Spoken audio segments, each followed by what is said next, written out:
Three, two, one. Okay, guys, this is an episode whereby Scott Talks Law, and welcome to another episode of Scott Talks Law. So, in this episode, shall be talking about the influence of I.C.T on information rights. What has I.C.T impacted on the rights to information? What is the impact of I.C.T on the rights to information?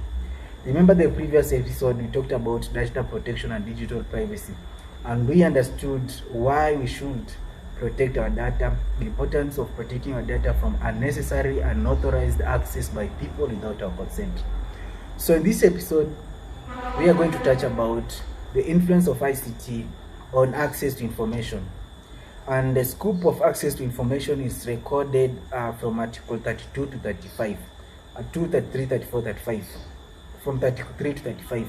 And Article 24 provides for limitations of rights, and right to information can be limited. So I.C.T on the impact of the influence of I.C.T on information rights. So the freedom of speech and expression. So the article of the Constitution, the articles of the Constitution provides for the freedom of speech and expression. Article 33 provides for freedom of expression. Every person has a right to freedom of expression.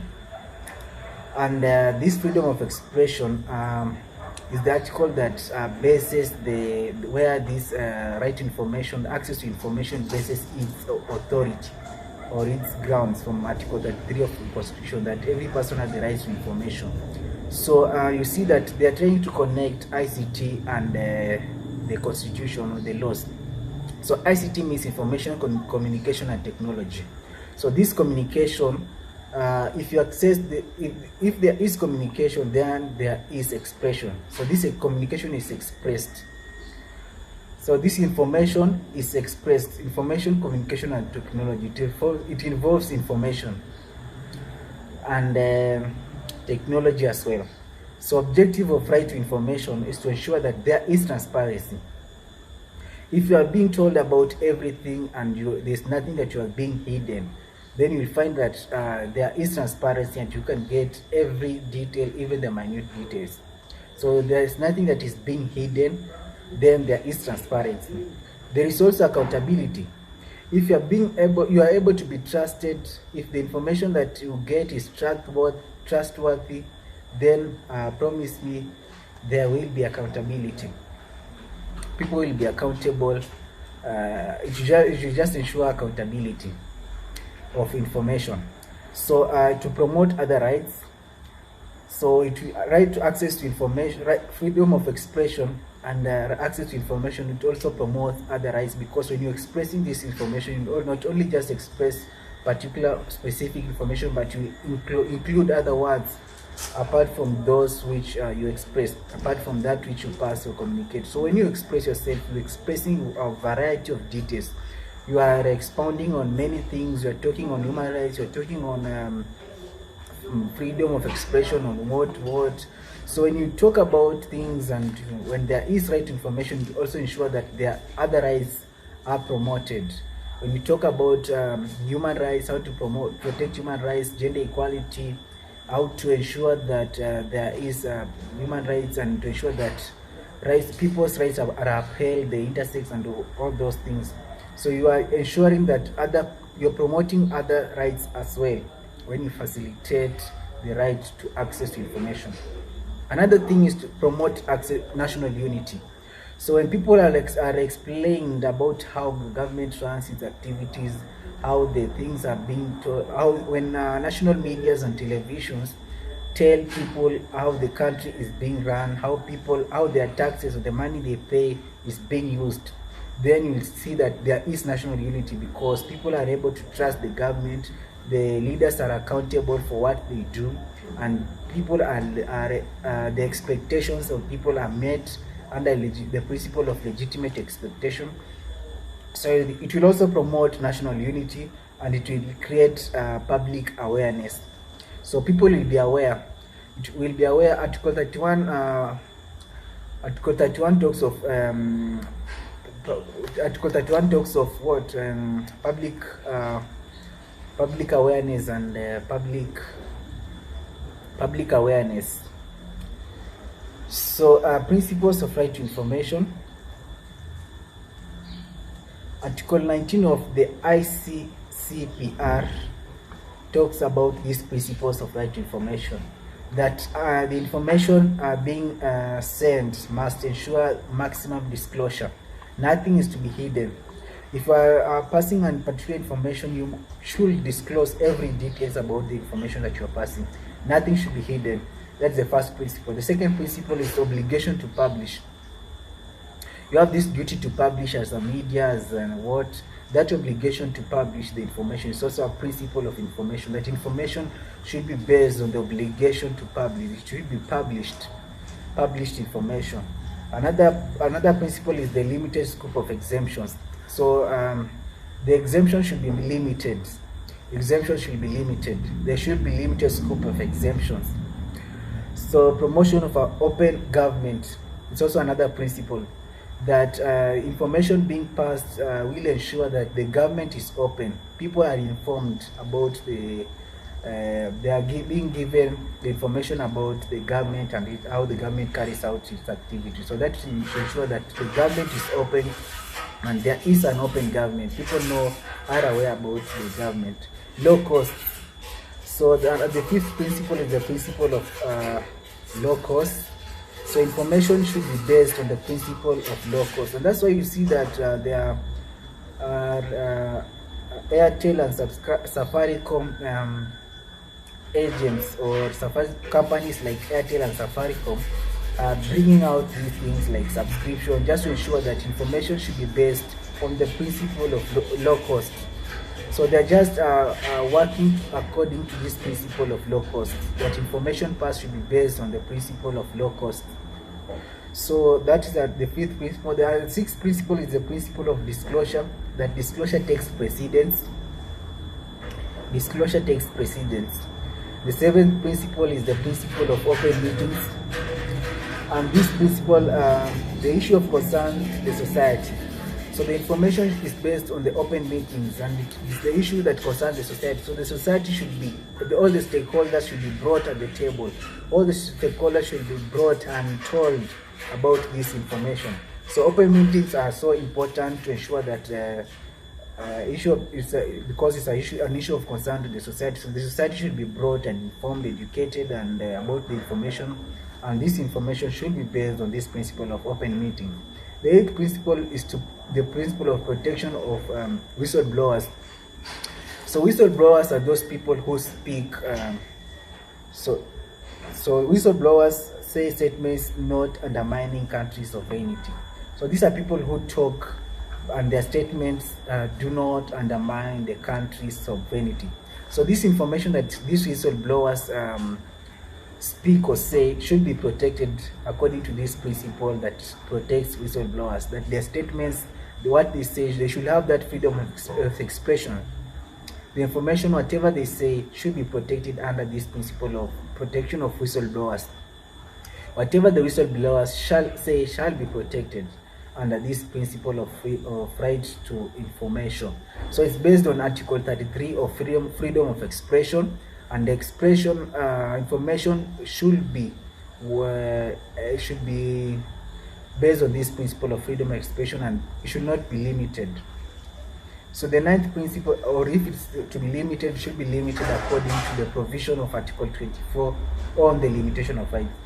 So the ninth principle is the process to facilitate access, and this is about publishing awareness.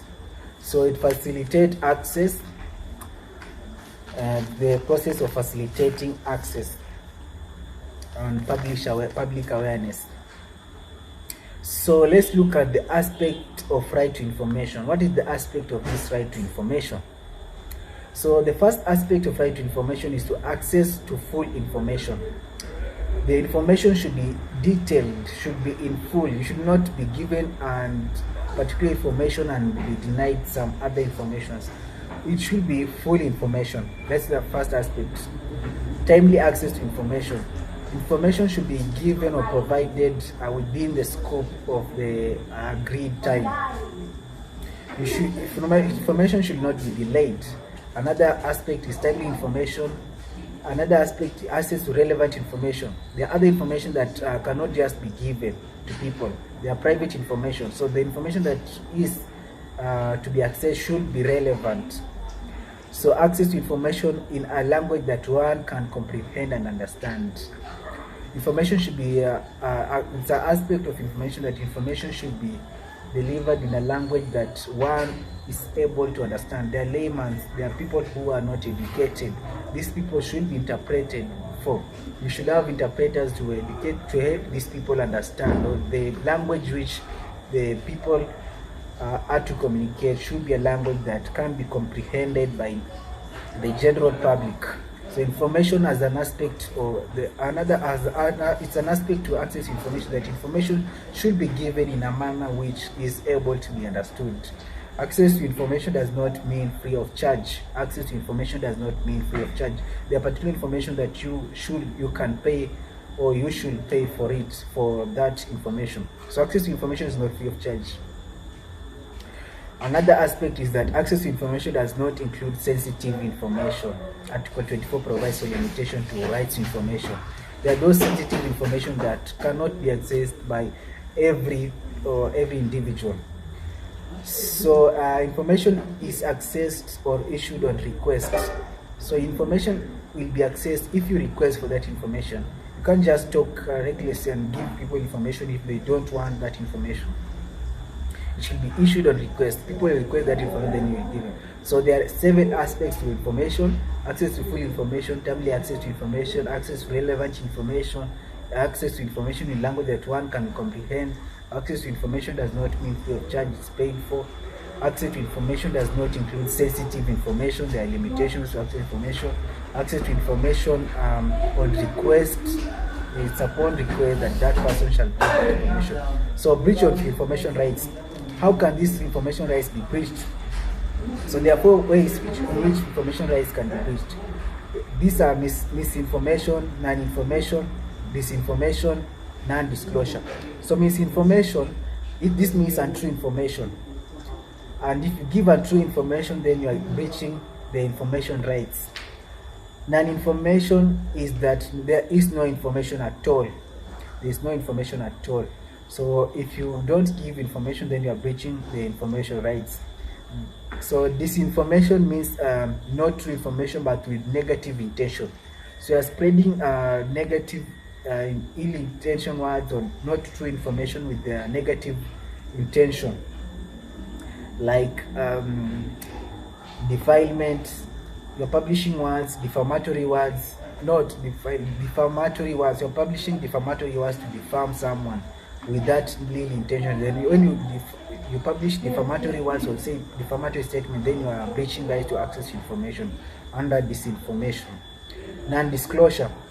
So this is why you publish vague information. It's about vague information that is not absolute. Non-disclosure. There are 4 ways in which information rights can be breached: misinformation, non-information, disinformation, non-disclosure. So the kinds of information. So we have 3 kinds of information. We have exempt information, personal information, and information records held by public entity. So information withheld by public entity is called exempt information, and personal information is that information for personal or individual purpose. And information records held by public entity. So let us look at the legislation that govern this right to access information. So we have the Media Act 2007 that emphasizes on promoting and protecting freedom and independence of media. So the Media Act 2007 protects the media, that the media has that freedom to pass information to the public without interference from any government or any body. So the media has that freedom according to the Media Act of 2007. We also have the Film and Stage Play Act 1998 that controls the making and exhibition of films and play and contains provisions that govern access to information by the public. So this is about the films and play, and it controls the making and exhibitions of films and play. So it controls the making and exhibitions of particular films and stage plays. Access to Information Act is also another legislation, and that establishes approaches for disclosure and limitations and constitutes offenses related to access to information. So the Evidence Act is also the fourth legislation that gives official wide discretion to decide whether or not particular information related to a question of law should be published. So this concerns the particular question of law, whether or not the particular information should be published is contained in the Evidence Act. So the Evidence Act will inform you whether this information is to be accessed by the public or not. International law. Under international law, we have the United Nations General Assembly Resolution number 59 sub-article 1. So according to this United Nations General Assembly Resolution number 59 sub-article 1, freedom and rights related to information are the cornerstone of all other freedom. So the freedom to access information is the cornerstone of all other freedoms, according to the United Nations General Assembly Resolution number 59 sub-article 1. So Article 19 of the I.C.C.T that talks of the principle of right to information.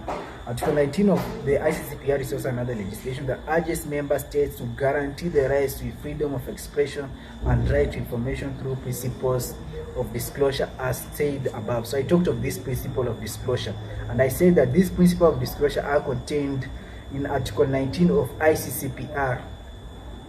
and the member states shall conform to these principles of I.C.C.P.R. in ensuring that people access to the information or the right to information is guaranteed or is catered for. So the case laws, we have the case of Famicare Limited versus Public Procurement Administrative Review Board and another 2013. Article 35, it's only enjoyable by Kenyan citizens. So the Famicare Limited versus Public Procurement Administrative Review Board and another 2013 Famicare. So another case is that of advert is procurement process. Foreign companies, according to this case, an advert is procurement process. So foreign company was the lowest bidder but denied the tender. So they sought redress to be given. So it was held that it was only given to Kenya citizen companies incorporated in Kenya. So this is a foreign bidder that was denied. It's a foreign company that was the lowest bidder, and according to that agreement, the lowest bidder was to be given that tender. But this company was denied tender. According to how the court ruled, the court said that it was the member state of that particular country that were given that bid or allowed to bid. So another case, that one of Peter Monya versus Dixon Mwenda and two others, 2015. The term citizen as established under the Access to Information Act includes juristic persons who have the right to access to information. So citizens includes juristic persons who have the right to information, according to the case of Peter Monya versus Dixon Mwenda. Another case is the President of the Republic of South Africa versus M&G Media 2011, and according to this, right to access information held by state gives effect to openness and accountability and responsiveness, which are constitutional values of democracy. So information should be based on the principles of openness and accountability, which are the essential values of democracy. And this is the case, a South African case, that government should be open and give people details about what they intend to do. So right to access information held by states gives effect to openness and accountability and responsiveness, which are the constitutional values of democracy. Democracy should ensure accountability. We learn it from the law and democracy lesson. The principles of democracy should ensure accountability, education. People should be educated, the right to access information. So Trusted Society of Human Rights Alliance versus and three others versus Judicial Service Commission. Trusted Society of Human Rights Alliance and three others for the Judicial Service Commission, where a public entity seeks to deny access to information. Where a public entity seeks to deny access to information, it bears the honors to justify in writing. If you want to deny access to information, then give the reason in writing. So information should not be accessed free of charge. Right to information should be subject to right to access information should be subject to narrow and carefully tailored system of exemptions to protect overriding public and private interests, including privacy. So we talked about data protection and digital privacy. Right to access information should also ensure that there is privacy and information is carefully tailored. and exemptions protect private interests. So another case is that one of Gomes Land versus Brazil at 2010. Gomes Land versus Brazil, GOMESLUND versus Brazil 2010. Right to information and freedom of expression to contribute includes right to truth about gross human rights violation. So people should be told about gross human rights violation. And another case is that one of Sunday Times versus United Kingdom 1979. Right to information includes right to public to be properly informed. According to Sunday Times versus UK, the public should be properly informed. I think that is the end of my episode on the right to information and the influence of I.C.T on the right to information. So that is the end of my episode.